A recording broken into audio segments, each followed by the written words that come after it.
I think recording now is activated. So yeah, all good. I'll get started. Good afternoon, everyone, or good morning or good evening, depending on where you are.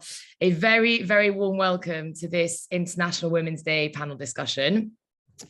I'm Chloe Newcombe, and I'm part of the Strategic Partnerships team at Convelio, and I'm super honoured to be moderating this panel today. Joining us are three incredible women. We have Charlie Jarvis, co-founder of Fairchain, a platform that allows artists and their galleries to create blockchain-backed certificates of title and authenticity for their artworks.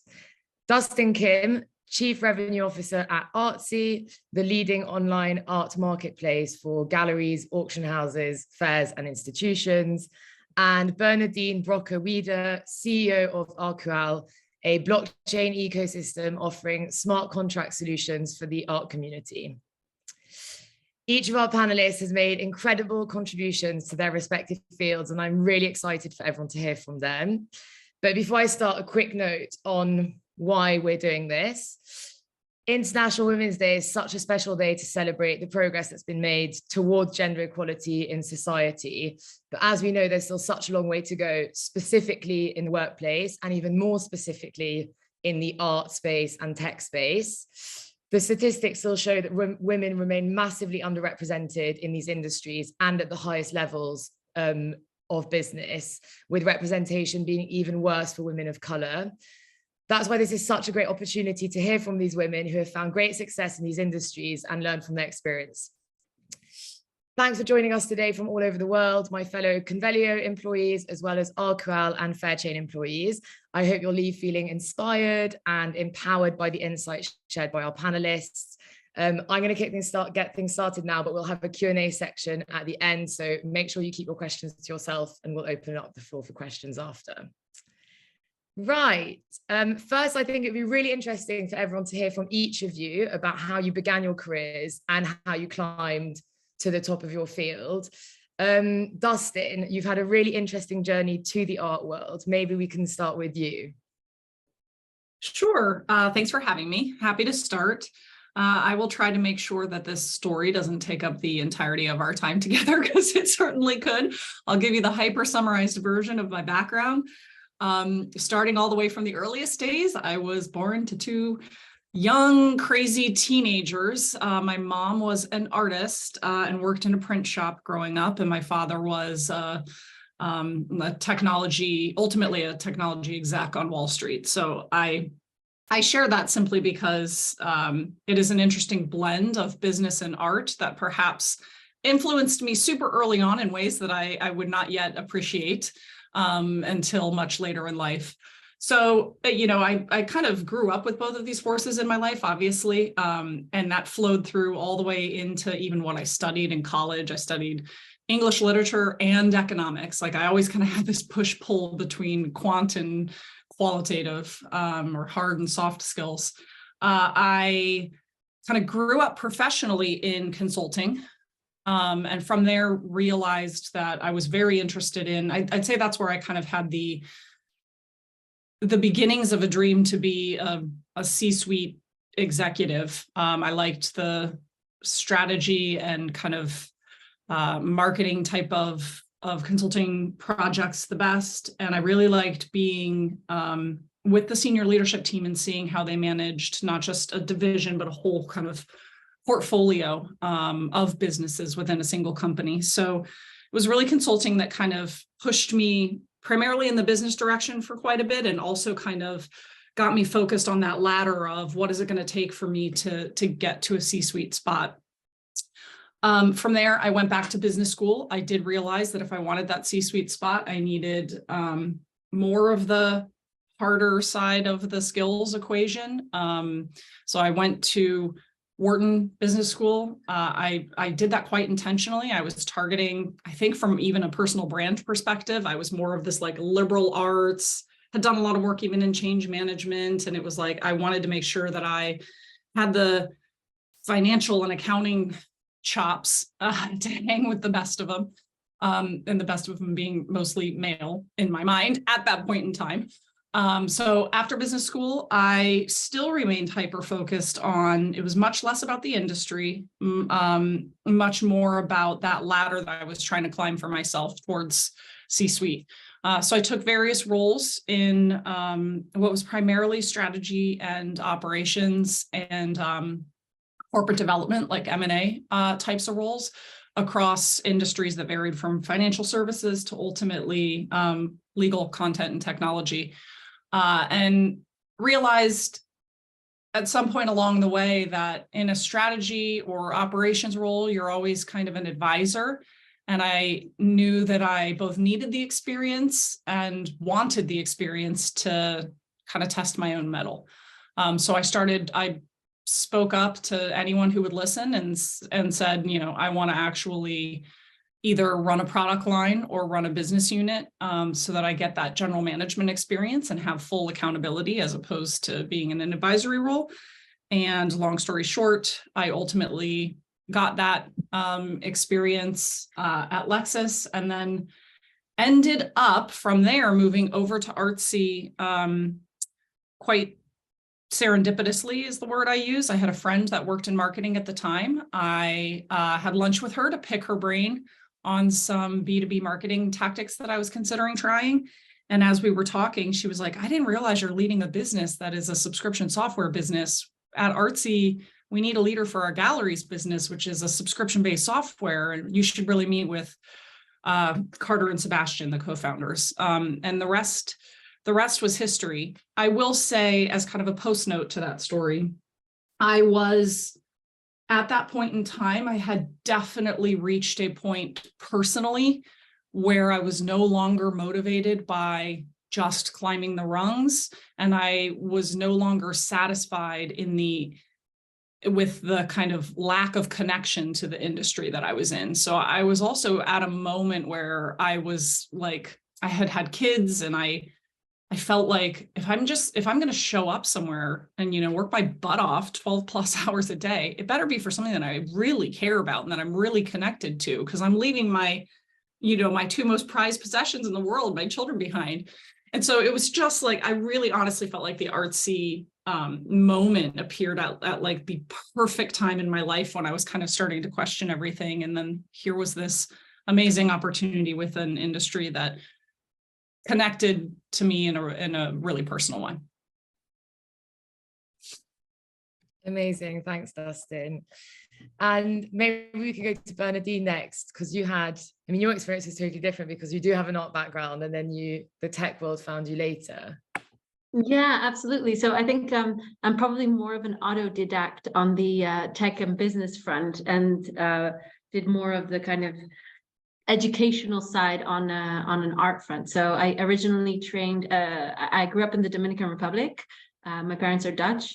And I went to art school in the Dominican Republic, teeny tiny art school with like 60 students a year that kind of follows Bauhaus principles. Like the first semester is only black and white. So it's really, really traditional art school training.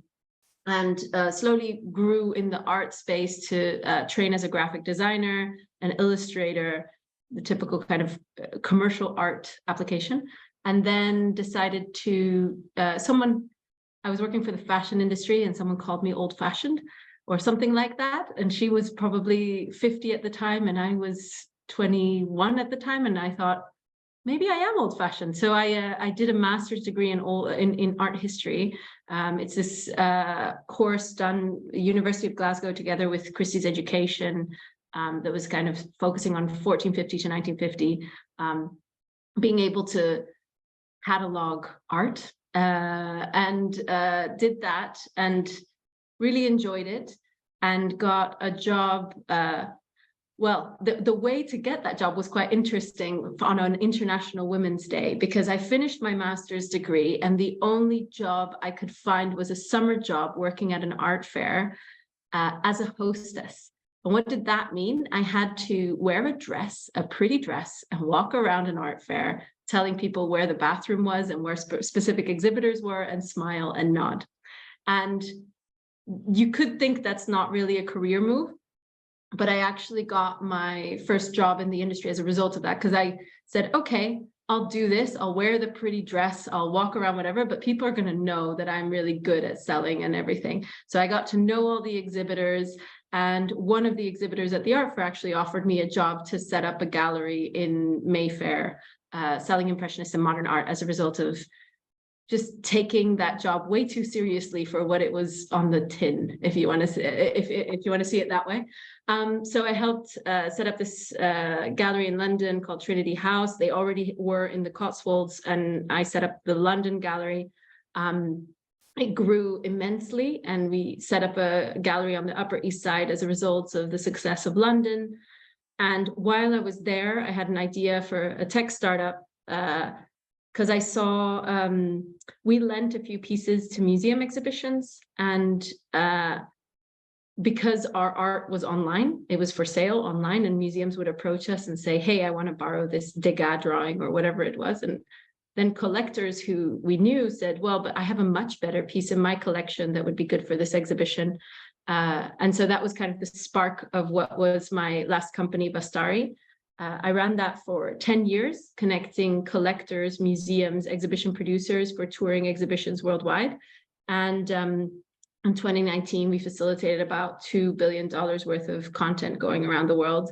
It expanded from just art exhibitions to even like immersive experiences, science exhibitions, really interesting. Like our most popular exhibition, like that made the most money, was actually one of DC Comics. So like Superman costumes and stuff like that. So it completely evolved. But with Bastari, I was part of Microsoft Ventures in London. So part of the whole tech incubator scene, and got to know the tech world as a result of that. We were next to the Barclays FinTech Accelerator. So that's where I also, in 2014, first heard about blockchain and thought, whoa, this is really interesting for the art industry.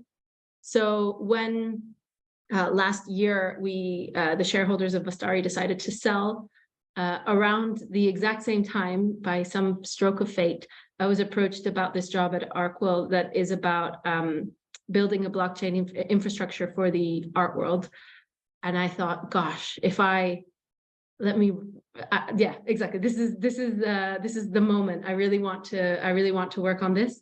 It's an initiative that was started 3.5 years ago, has gone through lots of iterations of how this blockchain startup would look.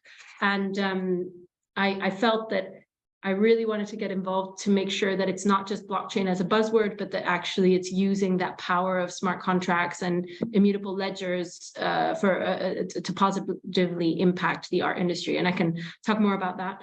But yeah, so the CEO of Arcual right now joined in April, and it's an amazing team. A lot of them are on the call today. Thanks, Bernadine. I feel like I've got a million questions. I want to dig into everything you said, but I'll come back to them later. And Charlie, you've had a totally different kind of entry into the art and tech space and founded your company directly when you were still studying. Can you tell us a bit more about that? Yeah, hi everyone. We actually were doing a little prep call, and we're doing intros, and I was like, I'm sorry guys, I have way less kind of time in the professional world, but I'm happy to kind of share about the lead up to what we're building now. So I grew up in a very, I would say very split household as far as interests. So my dad was hyper creative. We had a wood shop in our basement growing up, and he actually spent a lot of time on community work, especially in education. And my mom is a lawyer actually, and I remember she went through school kind of after she had her 2 kids, and she was always the breadwinner for our family. So I grew up kind of with this mindset that, there are a few different things that are important. One is always kind of to be expressing yourself and make sure to find room for creative outlets, as well as the importance of giving back to your community. And then on my mom's side, I think she definitely stressed that there is never a circumstance under which you should kind of let your like identity, especially as a woman, hold you back from achieving or like striving to achieve things, even if there weren't a lot of other people who look like you in a specific room or in a specific field. And I think that's important, like especially on Women's Day, because it was always something I thought about, like what it meant to have a stay-at-home dad and a mom who was the one who was hyper-focused on her career. Anyway, so in school, I always kind of towed the line between being really focused on creative expression. I spent a lot of time in high school actually doing like video art and various like studio art practice. And at the same time, I was always really good at math and loved kind of like math and science. So when it came time to choose a school, I got lucky and got into Stanford. But a big part of why I chose to go there was because they actually didn't make me choose between the engineering school and the art school. So you could go and like take classes in both. So I got to Stanford and I started off studying design, and I ultimately actually switched to studying computer science because I was designing all of these things. And because you're like in the Silicon Valley community, a lot of times the things you design end up being like tech products. And I really wanted to know how to actually build them as well. So I switched over and started studying computer science. And I also was doing a bunch of studio art classes on the side. While there, I interned first at Google, doing an engineering role and then doing a product management role. And I remember that the first team they put me on, the first team that they put me on was actually the YouTube music team. And I was so fascinated by the idea that you could be working in tech and still have this connection to a creative industry. And at the same time, I was really fascinated by the fact that music was this industry that had seen a very quick adoption in technology, and that adoption was absolutely transformative. And because of that quick adoption, they actually had to kind of back solve a lot of issues around creative compensation and equity that weren't baked into the initial frameworks that were adopted on the tech side.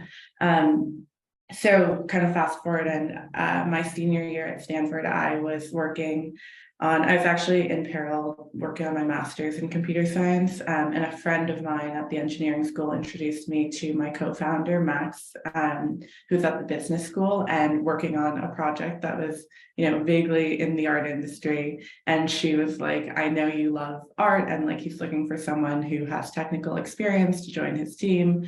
I have to introduce you. And Max and I got together and started working on what would become Fairchain while I was still in school.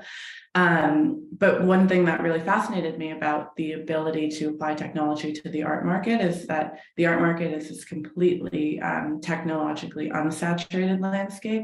And so it felt like this really great opportunity to build technology in a way that was really intentional into this industry that I was very passionate about.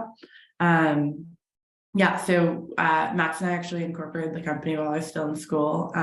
We did an accelerator at the D school at Stanford. And then after I finished undergrad, we moved to New York, started working on the company for full time. And I've been doing that ever since. So we are almost 4 years in. And I'd say I did not have much corporate experience before, but it's been really interesting kind of learning everything on the go, and also having the opportunity to build a team and having seen, what felt good and not good within my previous like internship experiences or academic experiences, and having the opportunity to be really intentional about the team that we build within our company, and making sure that it ultimately is a space that feels very like inclusive and can really promote thought leadership by anyone, regardless of their identity.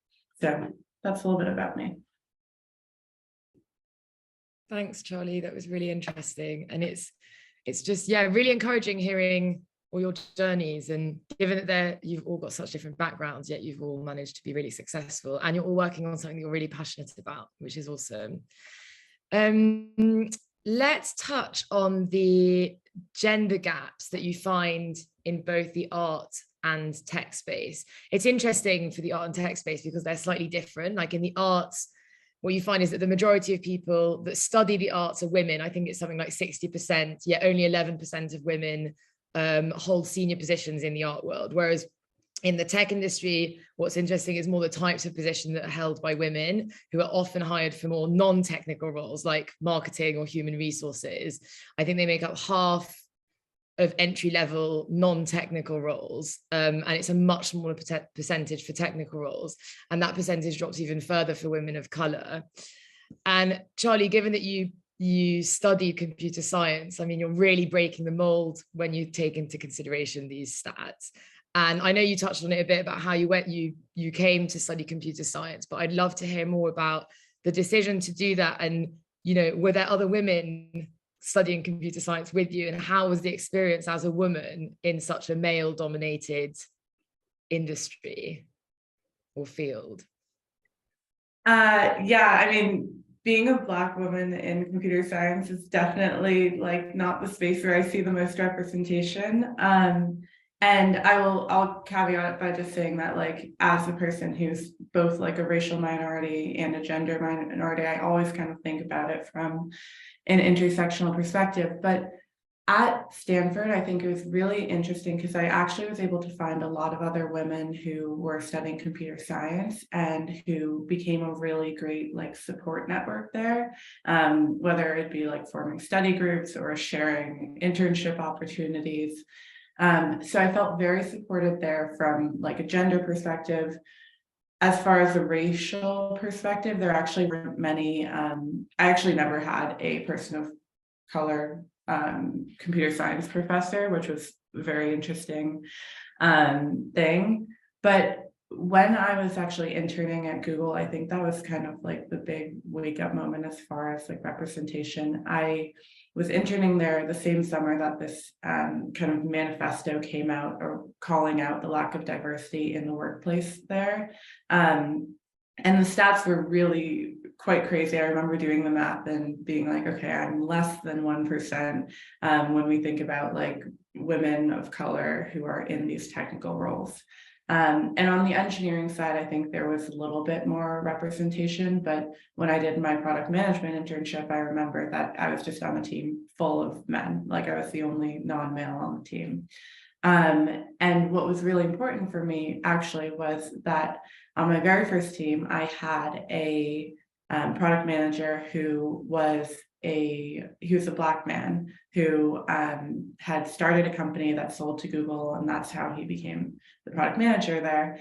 And I remember that when all of this discussion was coming out about like diversity, it was so nice to have him on my team and to have him like kind of pull me aside and get lunch with me every week and like mentor me and just show me that even though there wasn't like this pervasive culture in which I could look to like my superiors and see myself reflected, that there was like at least somebody there. And I always think that's like kind of the value of mentorship, because he was actually the one who encouraged me to switch over from product design to computer science. And later when we started the company, he invested in the company. He helped us with our pitch decks. He continues to kind of be available for support.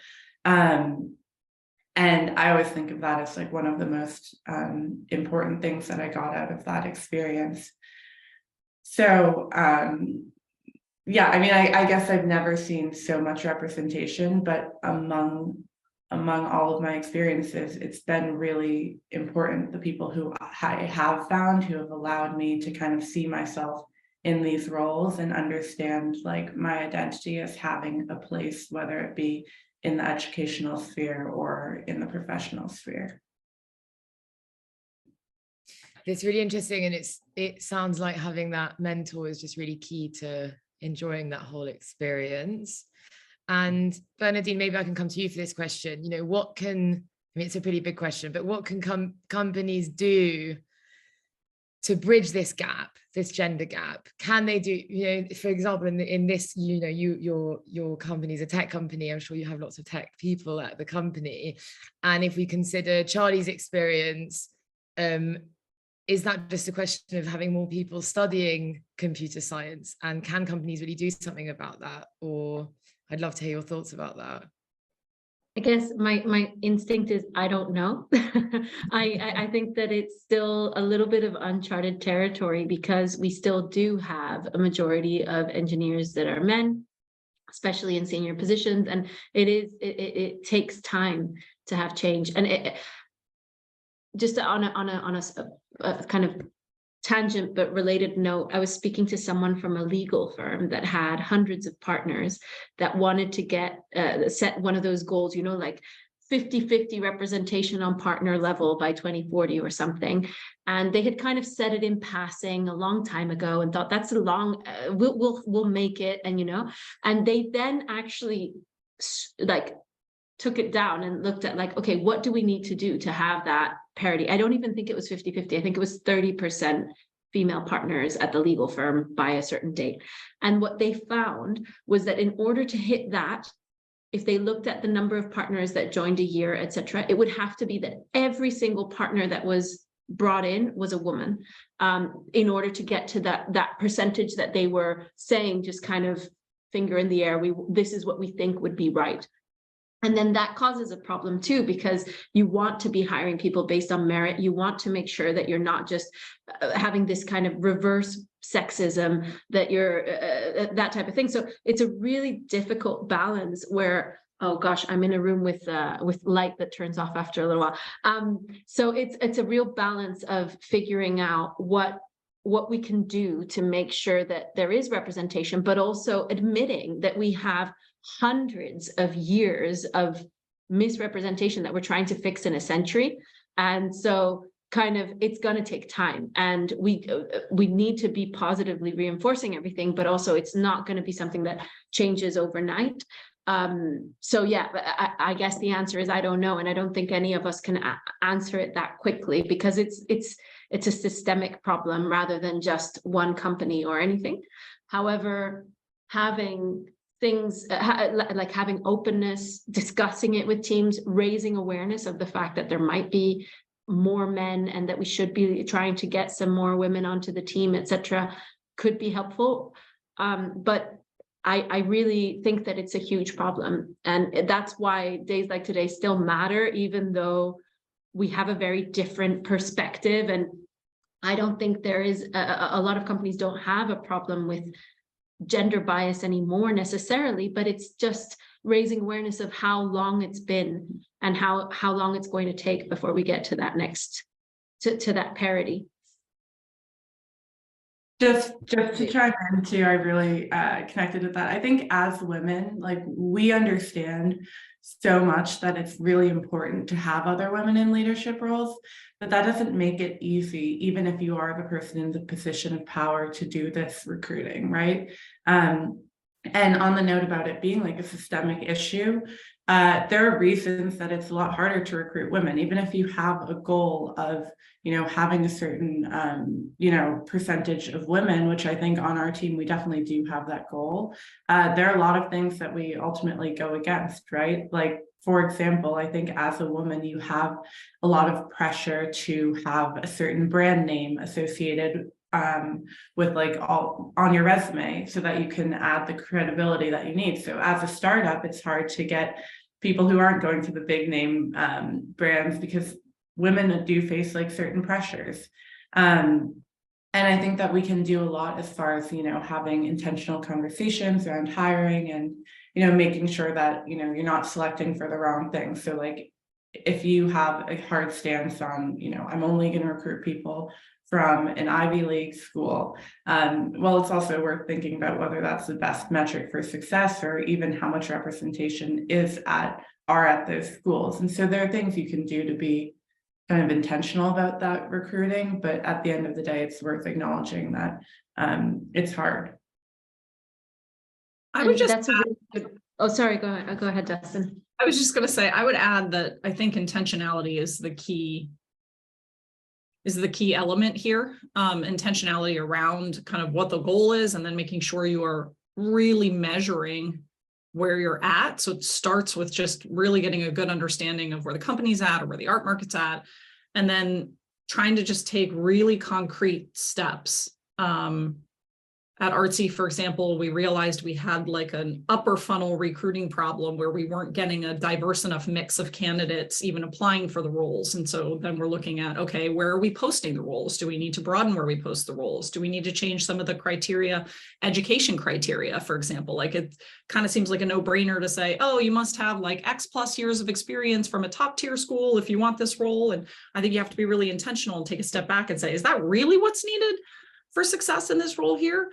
Do we really need 7+ years? Does it really need to be from this type of school? Because those are all these like super subtle kind of cues that might prevent a more diverse pool from applying to roles. And then the other thing that I would add is you've got to be really intentional on the other side too. So there's the like hiring side, but then there's the retention side as well. And so bringing people into a company that then isn't super open to, I'm going to say diversity, but I don't just mean gender diversity or racial diversity. I mean diversity of perspectives, of heuristics, of thought, of experience.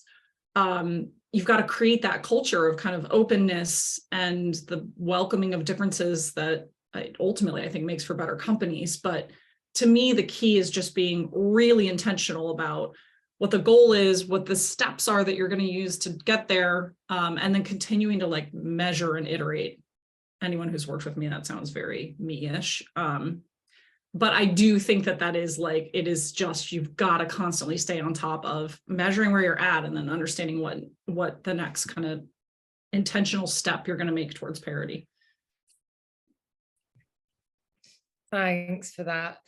And on the topic of these kind of diversity and inclusion initiatives, in the run up to this panel, I asked some employees at Convelio to send me some topics and questions that they wanted me to address during the discussion. And I received quite a few actually about microaggressions, like, for example, the assumption that women would take on certain tasks or projects within a company, such as, you know, taking notes or scheduling meetings, or even taking the lead.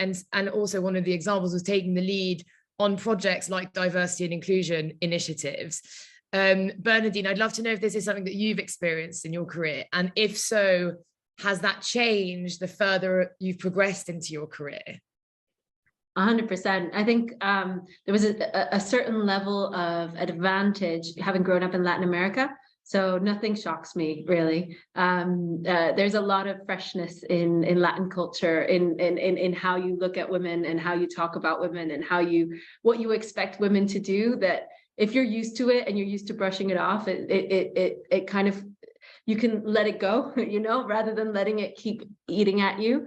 But of course, especially in the art world and in the old masters and impressionist and modern world, I mean, the type of expectations and just from when I was managing the gallery, right? I had an intern that was a guy, and people would expect that I was the one who was going to make the coffee. Those types of things, but it's not their fault. It's just that that's what they're used to. And so then they just thought that I was the one making the coffee and he was the one selling the art.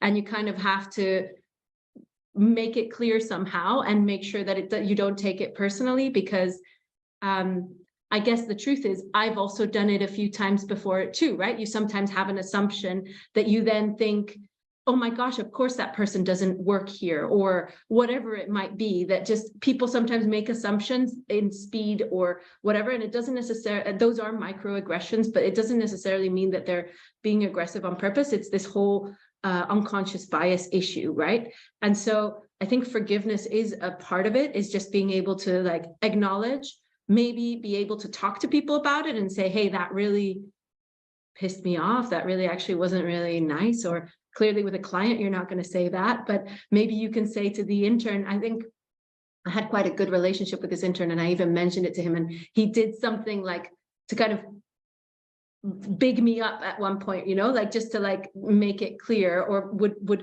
out of his own way say something about the coffee, just so that, I don't know, we're like a team, right? So I think that was a really specific example, but I think sometimes examples help illustrate what it means rather than talking in like abstractions about certain problems. It was my next question actually I was going to ask if you could give examples, and also it was specifically that, like these panel discussions are great and it's obviously really awesome hearing from really inspirational women, but then you kind of leave feeling really empowered, and then a few days later you're back at work and something might happen and you think, okay, and then you don't address it. And it's really interesting that you said to address it, because my question was to all of you, when you've experienced things like that, is it something that you've addressed, or have you kind of kept quiet and, kept calm and carried on? I think in retrospect, I earlier on in my career kept quiet and carried on more than I wish I had. But again, I also think it depends on the culture of where you're at and how comfortable, the comfort level that you have. I will tell you, as I was listening to that story, I'm like, oh, I had this happen to me like literally last week. We were having a meeting with a company that we're considering doing something with, and the CEO of this company, there were 3 of us in the room: our CEO, our TPO, our head of product and technology, it's alphabet soup, and myself, and this other, CEO of a company. And he didn't look at me. He then asked me at one point, about like 5 minutes in, asked me for coffee. And our CEO was like, I'll do that. I can get that. Dustyn, why don't you take him through our 5-year strategy while I'm doing that? And it was like, I was so grateful in that moment to have a great partner in Mike, that he both recognized it and then like stepped in and jumped on it. And so, yes, you should speak up, but it's also hard to speak up when you're in the minority. So I think there's an important element here too, just in terms of, having that awareness and like having that awareness at a leadership level, and in this case, Mike's a white male, but he's hyper aware of these types of microaggressions. And so I'd say in retrospect, I'd find us like a partner to maybe help, like if you're going to speak up, when's the right moment? Who can you go to? Who's your kind of partner in crime there? There was another great example with Mike, where one time we were having issues with a female employee, and he took a step back and was like, do you think we would feel this way if she was a guy? Let's stop and think about, like, would we be having the same conversation if she was a man? And it's like that level of awareness, I think, is really important. And I don't have the answer for exactly how to build that, but I think working on that kind of collectively as a company is important. Wow, that's amazing. And actually, that was going to be I know I really want to open the floor for questions, but I've got a couple more questions. And I wanted to end on kind of advice that you have for men in companies. But before we get on to that, Dustyn, we obviously know each other from Artsy. And I remember before you joined Artsy, I'd actually never experienced like a female leader like you. You have such a unique approach that makes you incredibly well respected within the company, whilst also being very approachable. You'd always start meetings talking about your weekends and your kids and your dog. And, we really felt like we knew you. And I mean, I was at an entry-level position, and whenever you were in London, you'd grab coffee with me, you knew everyone's names. And the impact of that on an employee is so powerful, but also on the company, you feel there's something so real about you, and you feel like you're part of your team. And from my conversations, obviously, with Charlie and Bernadine, there's a very similar quality to the way that you present. And I wonder how much being a woman plays a part in that approach. But more importantly, is that something that you have to think very carefully about? Has it very carefully curated through the years, or is it something that's kind of come naturally? Yeah, I think it was natural, but I fought it for a long time. So I actually didn't, I would say this is just me being myself, but for many years in my earlier leadership roles, I tried to be someone different. I tried to kind of embody the leader that I'd seen be so successful in this company before me. And it was so tiring. It was really just exhausting to be more like, to just not be myself. And at some point I just was like, you know what, this is not the culture that I want to create on the team. I don't think this is like, it just didn't feel right. I didn't feel like I was getting the best out of my team. And I felt super lonely, and also felt like, wait a minute, now I'm just sitting here on this island trying to like come up with all the answers myself and then like deliver them back to the team. And that's like setting me up for failure too, because I am not then getting the input and kind of the brainstorming that I want from the team. And so at some point I made a pretty conscious decision to just let it go and just try to be myself and just be open and honest and involve my directs and their directs and the team at large. And I found that it worked a lot better for me. And so it was kind of a then positive reinforcing loop. I would add too, because I've definitely felt that as well, Dustyn, is that when you are in a position in which there is a lack of representation, you do have to be intentional, right? Like, you can call it a bunch of things, but I mean, often people call this like code switching, right? You look at what everyone else who is in the room acts like, and you try to find a way to act like them. And if you're underrepresented, that means acting in a way that is different from kind of your like default mechanism of communicating.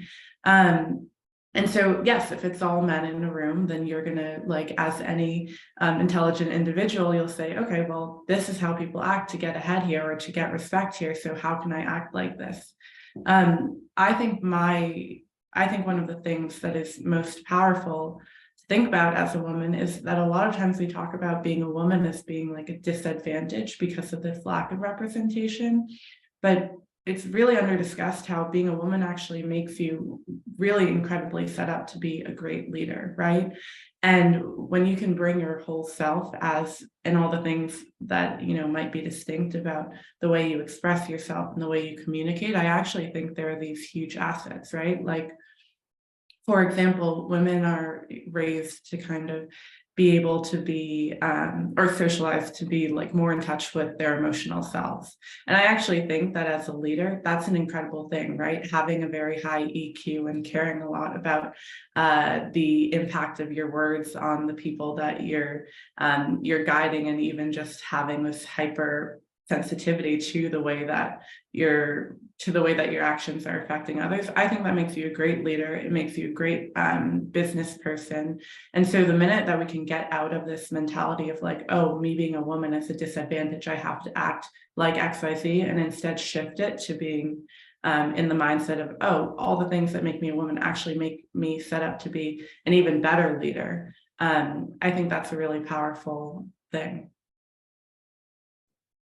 Totally. And maybe we can end on that note and I can open up the floor for questions. But it just reminds me, when I was prepping for this panel, I was doing so much research and stuff, and kind of at the top of my notes, what I wrote is, being a woman is a superpower for leadership. That's really how it felt when I was researching this. So, and you've all demonstrated that. So thank you so much for taking my questions. And we'll open the floor for questions now for everyone else. If anyone wants to ask a question out loud, feel free to unmute yourself and introduce yourself, and or you can ask them in the chat.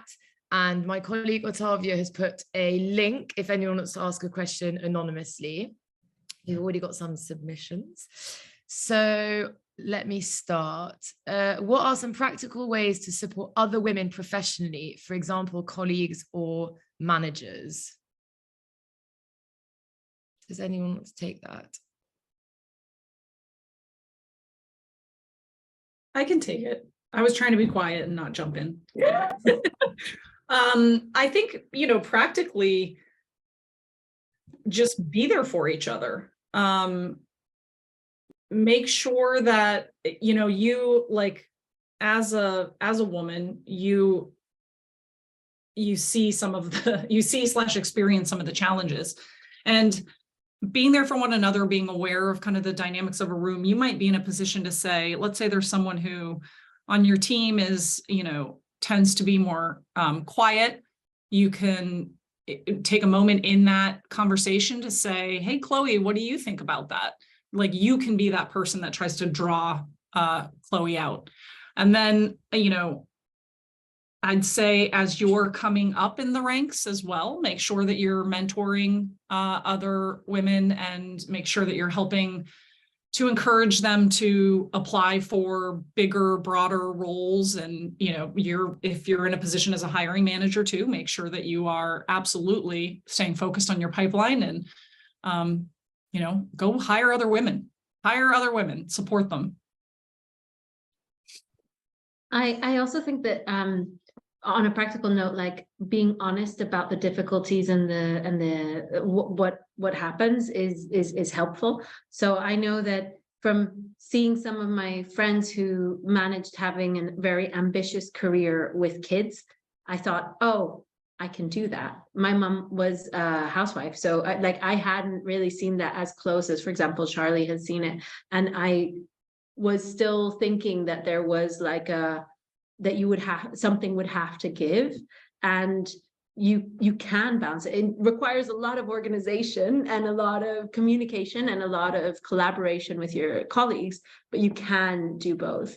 And I think that that probably is another thing that helps, is if you just talk about it and explain that it is difficult, right? Like it's about like doing bedtime and then working a little bit afterwards because you still want to be there for your kids. But it's talking practically about how you make that possible so that you can still achieve what you want to do and can still get the things done that you wanted to get done while still being present for things that you might want in your life, like kids. Thank you. I'm going to switch to I'll actually just give a second if anyone wants to ask a question out loud. Yeah, I would have one. Hello, everyone. Sorry, should I turn my camera on or not? Yeah, you can, or you can just introduce yourself at least so we know. I know who's speaking, but not everyone will know who's speaking. Hi, so I'm Edward. I'm one of the two founders of Convelio. Yeah, before everything, thank you very much. It was super inspiring. So my question is the following. As a founder, I personally had to deal with the imposter syndrome many times. And my feeling is that we have had many incredible women suffering from the same thing within Convelio in the past. And it seems like a lot more women suffer from it than men. And I was wondering if you had to deal with the same issue and how you've managed to go over it.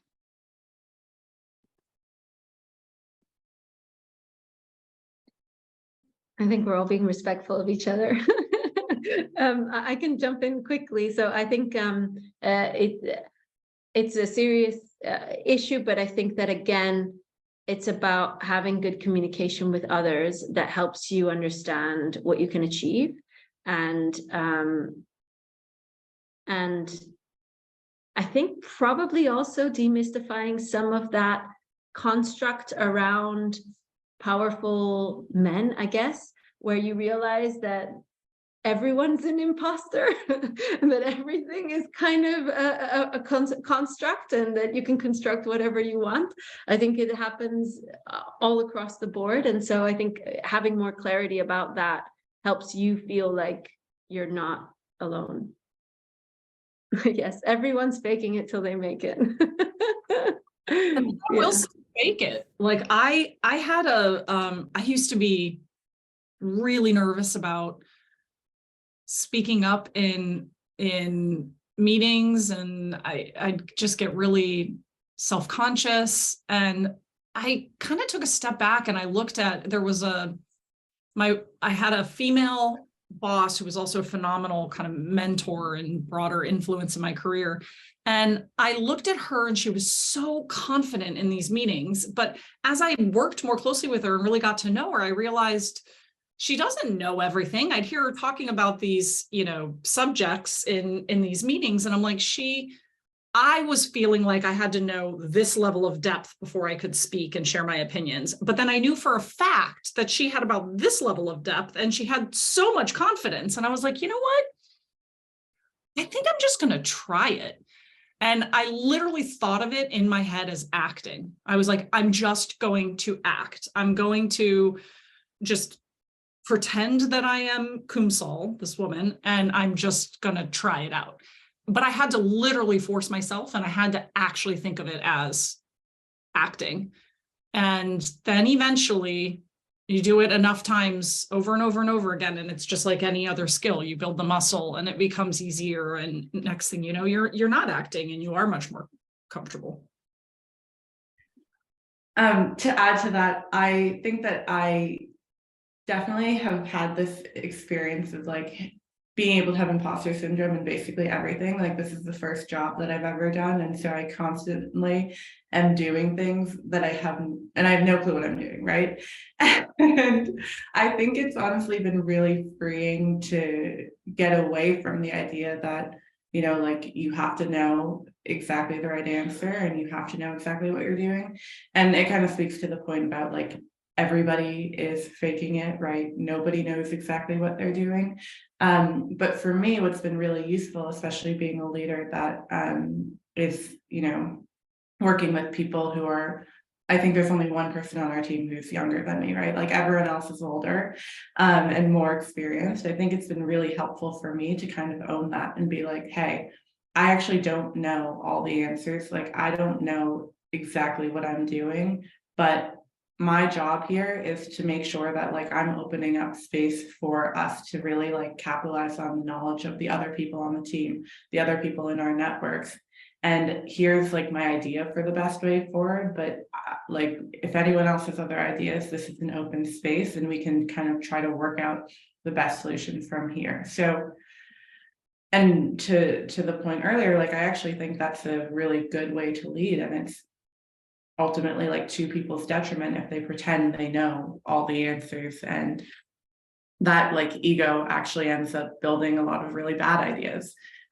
So combating imposter syndrome by, you know, not faking it as much as just like owning the fact that as a team, we're going to figure out the best answer and we're going to use every like set of knowledge that we have to get there together. Thanks. I like the idea of acting. I actually had an old colleague who took acting lessons specifically for that reason, to like get more confident in meetings. I've got a few questions coming in. Question for Dustyn, who shared a really interesting perspective on the systemic aspect of diversity and on the relevance of focusing on the intention at the company level more than quotas. Do you think quotas are not relevant at all, or should be completed by complementary actions showing the intention of a company to create a more diverse professional environment? No, I think quotas are absolutely important. I think you need to set a goal. I think you need to set a realistic goal. So if you're setting a goal that means you have to bring in 100% of partners that are female over the next, 50 years, and that's not actually realistic, then revisit what the right goal is. But set the quota and then be really intentional about kind of where the gaps are today, and then where you're going to try to like fix the process in order to help meet the quota. So I think they both go hand in hand. Perfect. We got a few questions in about family, having a family and having children. One of them was, do you feel there's a general stigma around hiring women that have children versus men that have children? And how do you feel we can go about leveling the playing field? I think COVID helped. Oh, sorry, Dustyn, you were about to say something. I was literally about to say, I think COVID helped. So go ahead. No, just because it helped everyone realize that everyone has kids and everyone has a family and everyone has a home. Because it was just much easier for guys to hide that because just because of the way that we've built up the system, right? And I think that working long hours and those types of things just were like expected of men and not expected of women. And then it gets really hard to have parity because sometimes it's just not possible. And so I think that now expecting that guys also want to be home for their kids, and just like women do, it kind of changes the perspective. So that was my feeling about COVID changing. I don't know, Dustyn, if you were about to say the same thing. Yeah, I totally agree. I think that I would just also add that more companies are either fully remote or they're hybrid, and just the work-life aspect of things has gotten a lot more blended, which I think plays in our favor as families, whether or not you're, a female or not. I look back and, it was a lot. I do think it was much harder years and years ago. I look at when I first had, kids, and it was like 12 weeks in, you're back in the office, and you have to be at your desk by 8, and for stupid reasons you shouldn't leave before 6 because you've got to wait for the CEO to have left before anybody else can leave, and all that kind of crap seems less prevalent today. And it partly might just be the company that I'm working at, but I also think that just, I see this with my husband and his company as well. I think that this hybrid working environment has really shifted the dynamic. Thank you. And maybe we've got time for one last question. There was a really interesting question, which is, what's the clearest, I can put it into 2 questions. What's the clearest giveaway that someone is or isn't an ally? And perhaps leading on, there are a lot of men on the call, and do you have any advice for them on being an ally? Who would like to take it? I'll call you out if...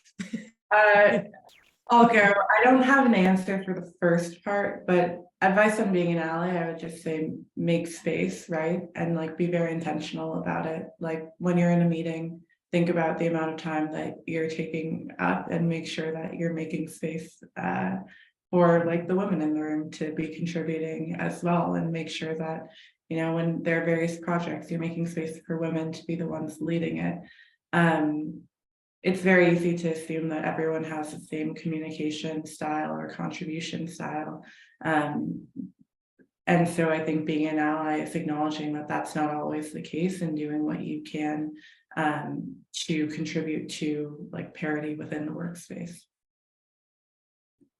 Thanks, Charlie. Dustyn, Bernadine, do you have any closing thoughts on that? I'd say just get to know each other. It sounds so simple, but the fact of the matter is great teams know one another really well, and they have a respect and a trust level that allows them to operate really effectively. And respect and trust doesn't just come out of nowhere. So just taking the time to get to know each other as humans, I think it's been harder in this hybrid remote work environment, but to the extent that you can just welcome a new team member, grab 5 minutes with them, virtual coffee, get to understand kind of their communication styles, what they're working on, just goes a long way. Yeah, I think also take away all of the bias in you about allies or not allies, because I think that I've even met women that are sexist, right? And like, it's not necessarily that you have like a specific visual that will tell you anything. And that probably ties into what Dustyn said about just talk to people, and what Charlie said about making space. Just don't assume. Make sure that you get some actual face time and find out what that other person is thinking. Amazing. Thank you. Sorry, I've gone over by a minute. But thank you, all 3 of you, so much for joining me today. It's been really amazing speaking to you. Thank you to everyone for your questions. We've recorded this so we can send it to anyone that had to leave or anyone that couldn't join today. And happy International Women's Day, everyone. It's been so lovely having you. Thanks for having us. Thank you so much. Thank you very much, everyone. It was amazing. Thank you.